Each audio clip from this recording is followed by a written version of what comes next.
신뢰할 수 있는 협력 동반자로서 베트남의 성장 목표 달성에 함께 하고 싶습니다.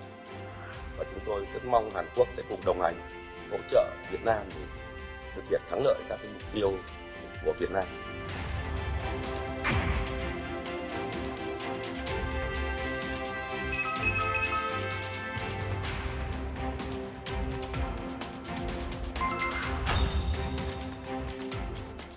이재명 대통령이 5박 6일 동안의 인도 베트남 순방 일정을 마치고 오늘 귀국합니다.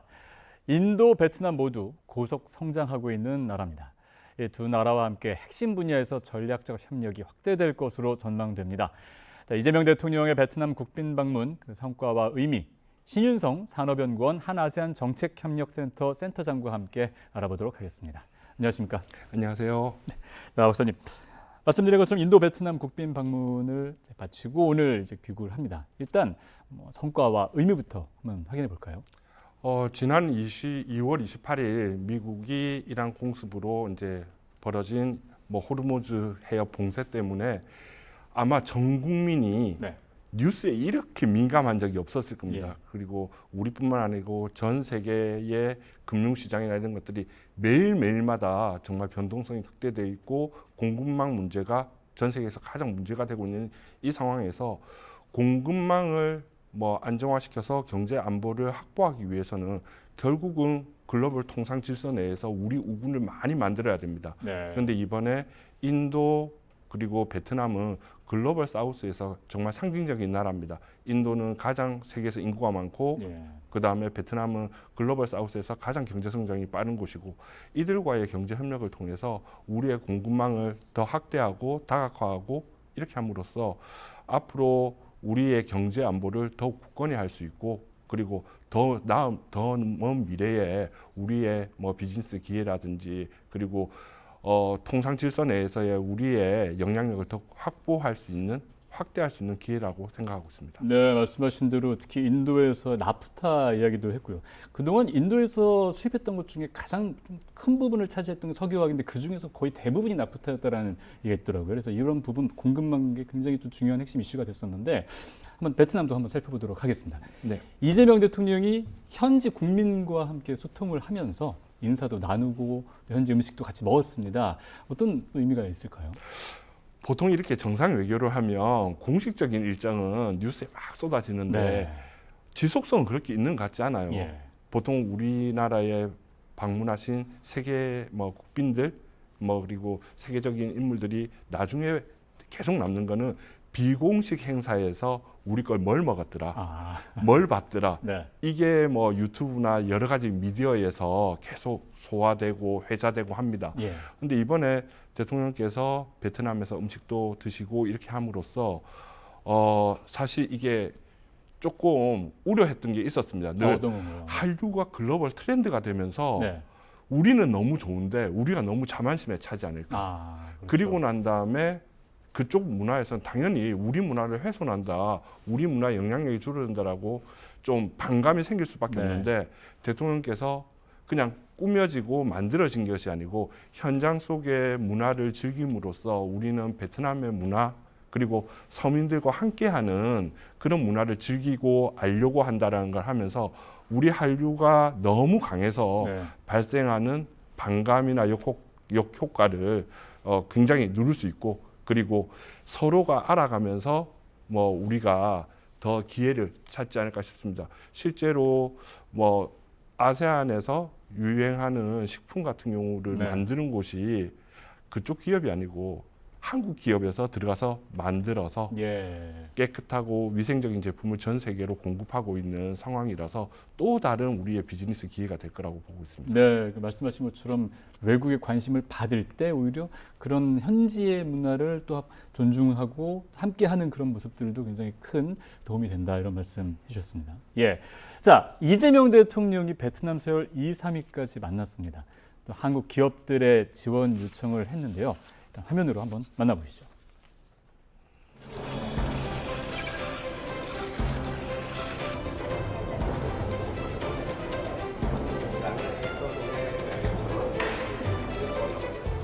베트남의 성공은 우리 모두의 성공이기도 합니다. 한국 정부가 베트남 정부와 함께 경제 발전의 신성장 동력인 원전, 교통 인프라, 에너지 등에서의 전략적 협력을 강화해 감으로써 새로운 홍강의 기적을 함께 만들어 나갈 수 있도록 총리님의 많은 관심과 배려를 부탁드립니다. Và chúng tôi rất mong Hàn Quốc sẽ cùng đồng hành, hỗ trợ Việt Nam để thực hiện thắng lợi các cái mục tiêu của Việt Nam.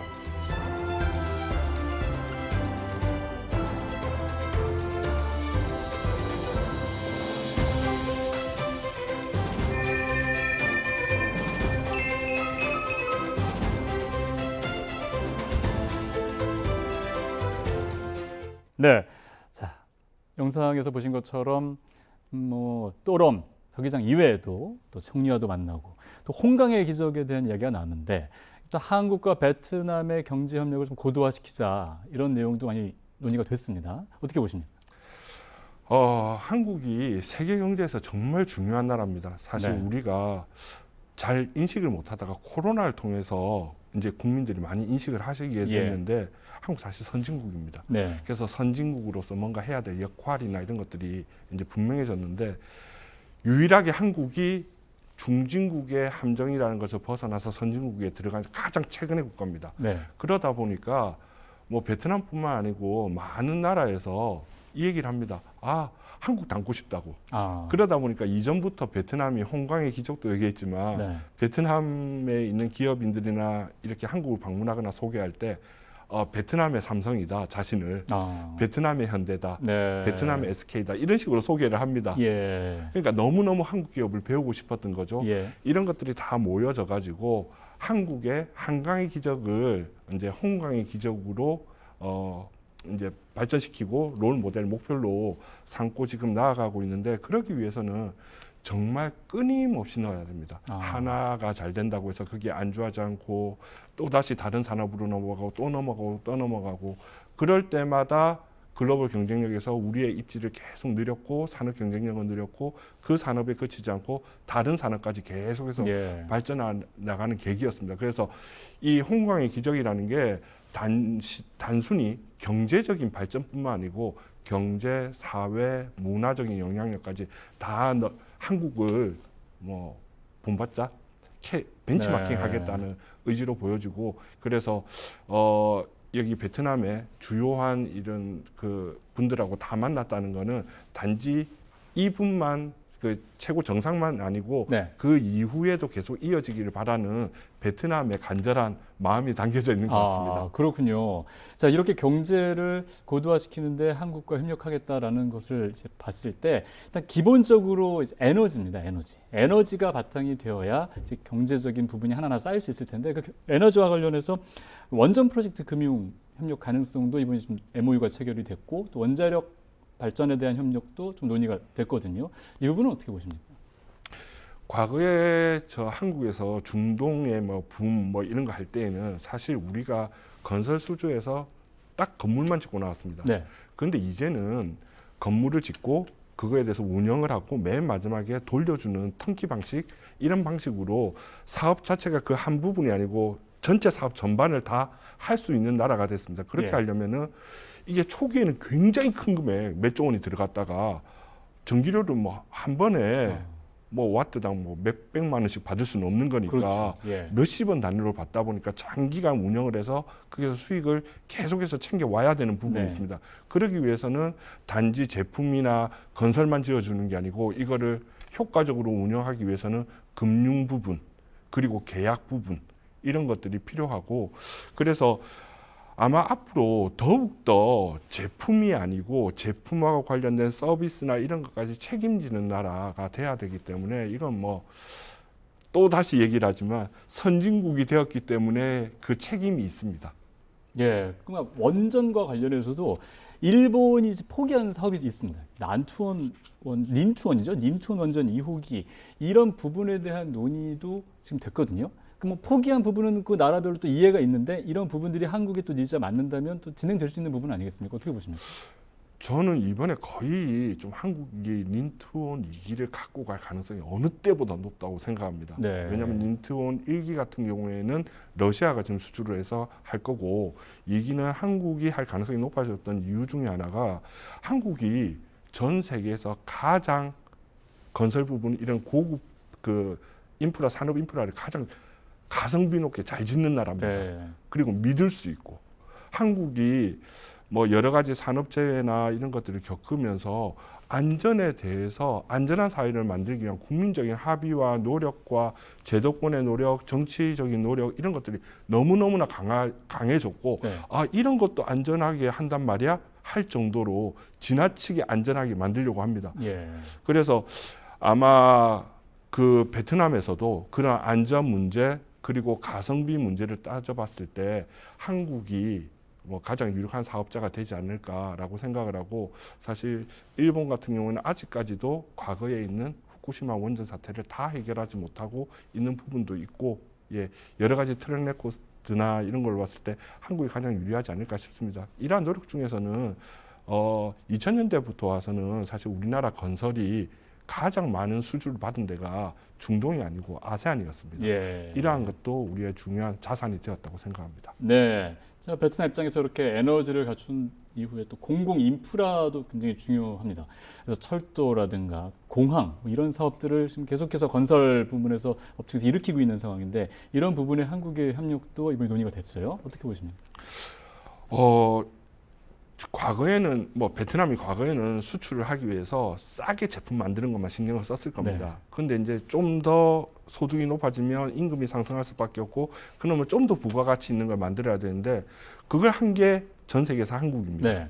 한국이 처음에는 뭐 아주 예전에 선배님들한테 들었을 때는 가발 만들던 나라였는데 그렇죠. 예. 그런데 지금은 반도체 첨단 반도체고 우리가 반도체를 두지 않으면 지금 전 세계 AI 글로벌 공급망이 붕괴될 정도로 이제 영향력이 있는 나라가 되는데 베트남도 그렇게 되고 싶겠죠. 예. 그러니 그런 부분을 하기 위해서는 물류라든지 사람의 생활이라든지 지적 자산이라든지 이런 것들이 다 높아져야 됩니다. 네.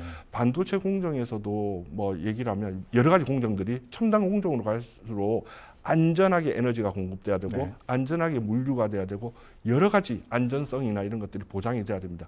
그걸 제일 잘할 수 있는 나라 한국이 뭐 지금 이 시기에 가장 좋은 뭐 산업적인 포지셔닝을 지금 갖고 왔다고 생각을 하고 뭐 이런 얘기 들을 때마다 굉장히 기쁩니다. 그리고 네.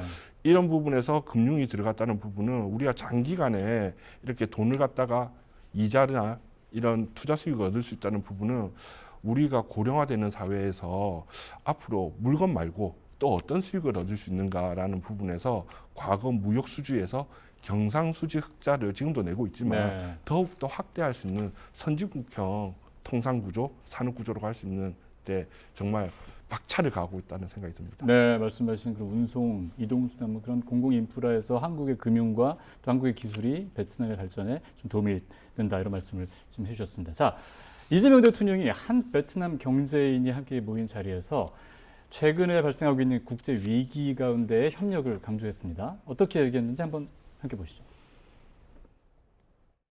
베트남의 도약이 곧 한국의 성장이었던 것처럼 이제 베트남의 미래가 곧 한국의 미래가 될 것입니다. 양국의 경제인 여러분, 중동 전쟁을 비롯한 지정학적 리스크로 인해 공급망을 포함한 글로벌 경제의 불확실성이 점점 높아지고 있습니다. 우리 양국이 쌓아온 단단한 우호와 협력이 더욱 빛을 발하게 될 것입니다. 자원과 에너지를 안정적으로 확보하는 것은 경제 성장의 지속 가능성을 담보하는 유일한 수단입니다. 양국이 원유, 히토류 등 주요 전략 자원 분야에서 견고한 안전장치를 만들어 간다면 그 어떤 경제적 파고에도 흔들리지 않는 튼튼한 공급망 생태계를 함께 구축할 수 있을 것입니다. 네, 자 이재명 대통령이 히토류도 언급을 했고요. 뭐 원유도 이야기를 했고, 그러니까 최근에 아까 처음에 말씀하신 공급망과 관련해서 워낙 좀 유동성, 변동성이 큰 상황이기 때문에 이런 부분도 같이 협력을 하자라는 이야기였거든요. 어떻게 진행이 될까요? 사실 한국과 베트남의 경제 협력은 가장 모범적인 사례입니다. 네, 그 뭐 기존에 뭐 봉제나 의류 같이 노동 집약적인 산업에 들어가서 임금 오르면 다른 데로 공장 옮기고 막 그랬는데 한국은 베트남에 뭐 핸드폰을 스마트폰을 중심으로 해서 그런 전자 그리고 가전 이쪽으로 옮겨가서 베트남의 경제 성장에 정말 많은 기여를 했고 한때 베트남 GDP의 거의 절반 가량을 한국에서 뭐 투자로 만들어진다는 네. 얘기까지 있을 정도로 정말 강력했습니다. 그런데 여기에서 끝나지 않고 그냥 임금 올랐다고 그거 했다고 딴 데 빠지는 것이 아니고 베트남이 중진국 함정을 뛰어넘어서 그걸 가기 위해서는 또 다른 부분에 많은 수요가 있는데 한국이 이 부분에서는 정말 강점이 있는 거죠. 왜냐하면 단지 그 산업만 강한 게 아니고 다른 산업도 강하기 때문에 또다시 그 안에서의 시장이나 사업이나 프로젝트를 발굴할 수 있다는 힘이 있는 거죠. 그래서 미래적인 분야에서 뭐 계속해서 협력을 해야 되고 그러면 우리가 못하는 걸 그쪽으로 또 넘어가고 그쪽에 또 필요한 시장 니즈에 맞는 것을 개발해서 또 우리가 나가겠죠. 사실 뭐 전자뿐만 아니고 베트남에서 한류 역풍 때문에 우리의 소비재가 엄청나게 팔립니다. 네. 그런 부분에서는 단지 대기업을 위한 경제 협력이 아니고 중소기업한테도 또 낙수 효과로 발생할 수 있는 거고 이건 단지 한국의 낙수 효과가 국내 시장에 있는 게 아니고 오히려 해외 시장에서 발전할 수 있고 뭐 만들 수 있는 계기가 될 수 있다고 생각이 되어서 앞으로 더욱더 해외 부분에 대해서 관심을 가지고 한국에 안주하지 말고 해외에 나갈 수 있는 젊은이들이 많이 생겼으면 좋겠습니다. 그러니까 지금 이제 제조업과 관련해서 미래지향적인 기류가 많이 있을 수 있다 이런 말씀을 해주셨죠.